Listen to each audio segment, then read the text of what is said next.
Hey boys, welcome to the NinjaNamedJay channel, and today I will be reviewing the first episode of Extreme Peace. And this is the spiritual successor to World Peace, which aired in 2016 on Adult Swim. And I think they couldn't keep the name because of copyright, I'm not sure about that. But yeah, this has been in production for what, a good couple years now. I remember thinking like maybe 6 months ago, like, does anyone remember this was announced 2 years ago? What's happening with it? But no, we got a trailer like about a month ago, and the first episode finally dropped a couple days ago. So I guess I'll give my thoughts on the episode. First, I'll go over what happened in the episode, then at the end, I'll give a more generalized review on the episode as a whole. And I think I'll go in chronological order of what happened in the episode. The first scene is for a skit for a social project, and it's kind of similar to the Throw the Cup one from World Peace. And the actors are all listing off things about themselves, and I'll give a couple quotables. There's this black guy, and he's like, Chris from Mr. Beast followed me. And then he's like, personally, I don't have a problem with PewDiePie. And there was this one guy, and one of his lines was how he was writing a novel for a refugee family with autism, and he tried his hardest not to fucking laugh. It was so fucking funny.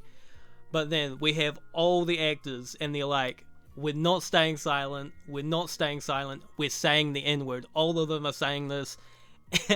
And then the scene ends with this fucking Starbucks employee in the Starbucks, and he just fucking screams And if you didn't notice, it was like this fucking black dude behind him, and it was pretty funny. Classic fucking MDE. We are so fucking back, boys. Then it transitions into an intro graphics scene, and it was so nostalgic. All the in-between graphics are all on point, all similar to World Peace. I loved it. They always have this great aesthetic, and it's so fucking kino, boys.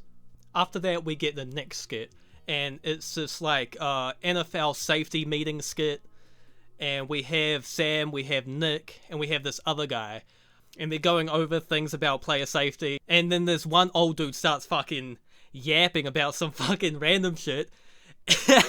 And then Nick's like, yo, who is this dude? He needs to shut the fuck up, you're a fucking idiot. And they just roast the fuck out of him.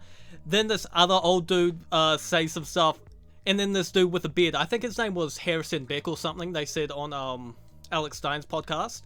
He starts fucking roasting the other guy, the other old guy. And then he goes fucking berserk breaking shit. He was fucking amazing in the skit. He was so fucking funny. But then after that, we get this Daddy Dom skit. This was heavily featured in the trailer. They bring out all these guys that they bought in from fucking Craigslist, and these guys are absolute fucking freaks. They are all fucking horned up, and Sam was in his element in this skit. He is amazing at making people as fucking uncomfortable as humanly possible. That's when he is at his absolute best. And then we also have Eric. He's like hanging in the background being very fucking creepy as well. He was great in the skit. Sam brings up these girls for the dating show. One of them was Letty from season 1 of Fish Tank.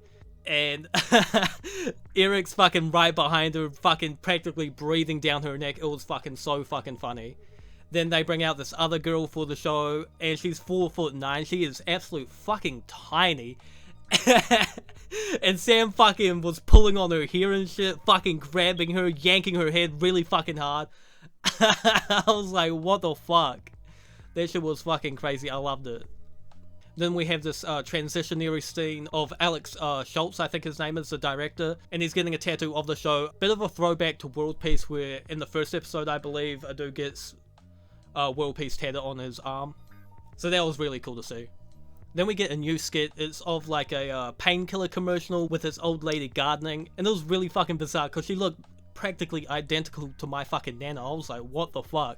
But, you know, she's getting into her stuff. She's saying how she, you know, loves gardening and shit. And then she starts promoting the painkiller. I think it was called Vicodin or something. And then, you know, she pops some pills and she starts skitzing the fuck out. Then we get this editing, very reminiscent of World Peace. Very reminiscent. And yeah, she starts going a little bit fucking crazy. And then her fucking drug dealer fucking pulls up. And he starts screaming at her and pushes her down the hill, and she fucking shits her pants, and it was Nick. It was Nick as her shitting her pants. So yeah, that skit was great, and I'll talk more about it at the end, don't worry. But anyway, we're brought back to the NFL skit, and the old dude that Nick was roasting from before, he starts saying a bunch of fucking gay shit. And Nick's just talking fucking absolute trash about him. He's like, I've never seen someone so fucking old and so fucking dumb. get out, we don't fucking want you here.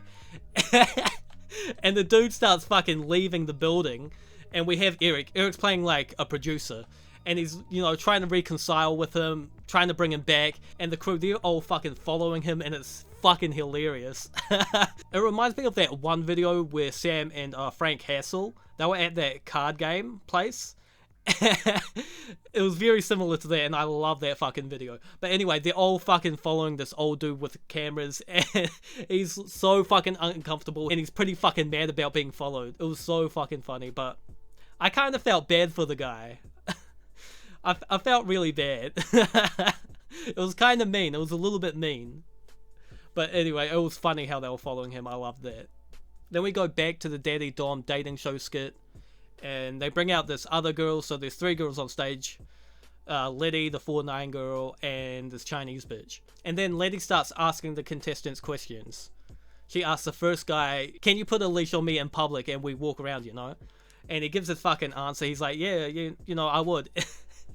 And Eric starts making him elaborate. He's like, you know, what happens if someone would come up to you and shit? And then, you know, he gives his answer. He goes more in detail. So yeah, Letty asks a question to each contestant, and Eric grills them on the answers. He makes them go more in depth, and it's so fucking awkward because these guys are absolute fucking freaks. I can't stress that enough. And then Letty asks the first guy, you know, describe your pussy eating technique, and he does it. He's like, you know, I'll go like and then we get shots of the crowd's reaction, and they're all fucking laughing at him, and the dude next to him is getting fucking visibly uncomfortable. He's like, this guy, you know, he's like, this guy's fucking weird.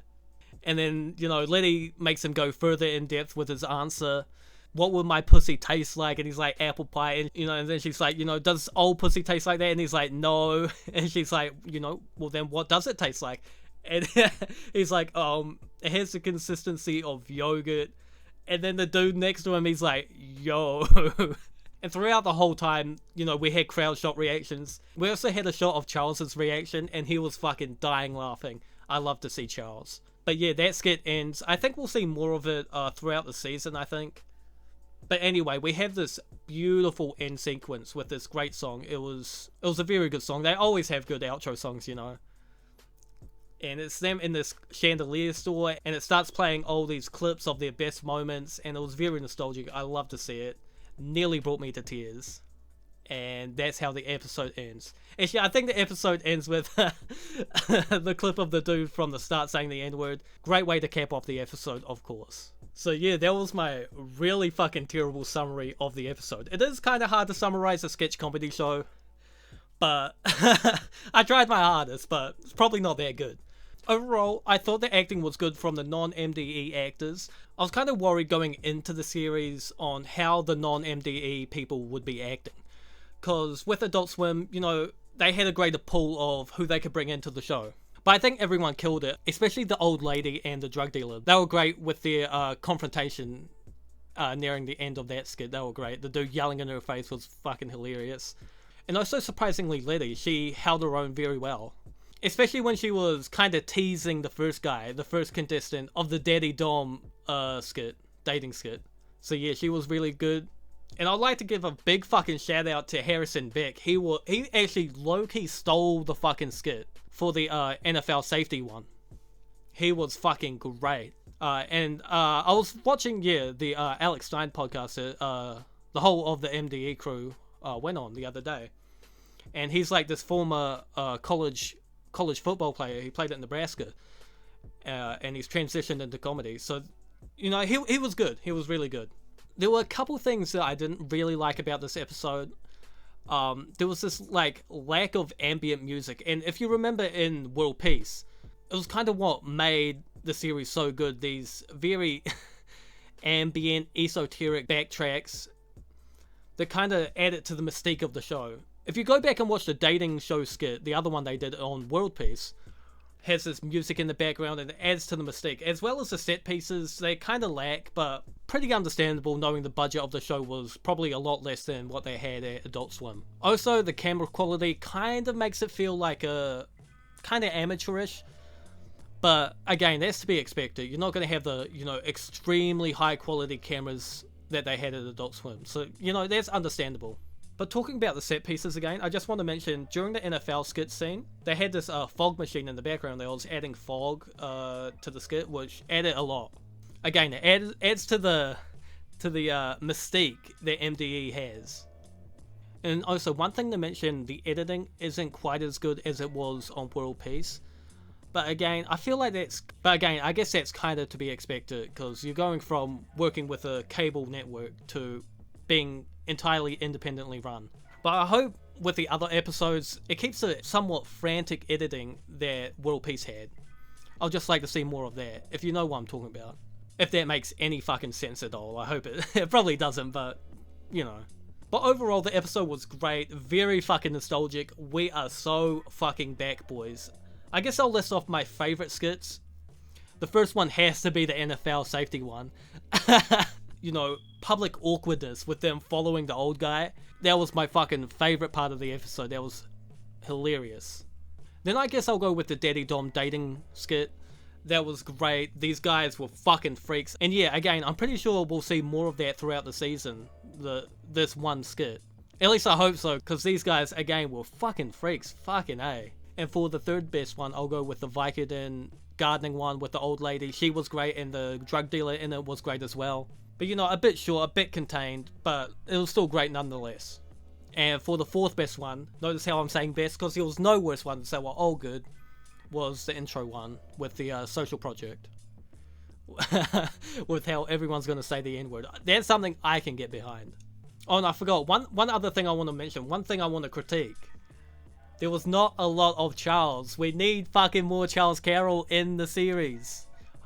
But without a doubt, you know, I know we'll see more of him, probably in the next episode. But yeah, Charles is probably my favourite MDE member. He had some of my favourite skits from the first season from World Peace.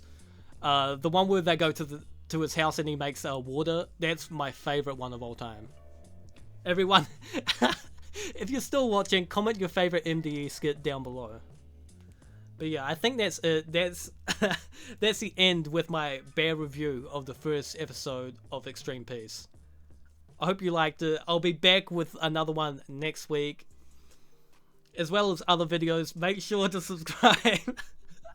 Make sure to subscribe to the channel, boys. Trust me, boys, I got Kino on the fucking way.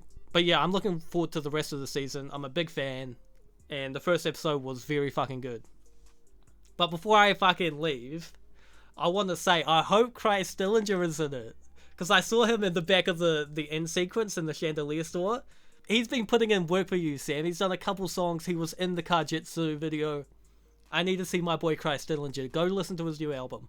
I love Christ Dillinger. Shout out Christ. But yeah, that's the end of the episode. Hope you guys liked it. Hope you guys got some sort of enjoyment out of this bad review. See you next week. Thanks for watching. Peace. She like my car, she like how my 40 ride. She see me with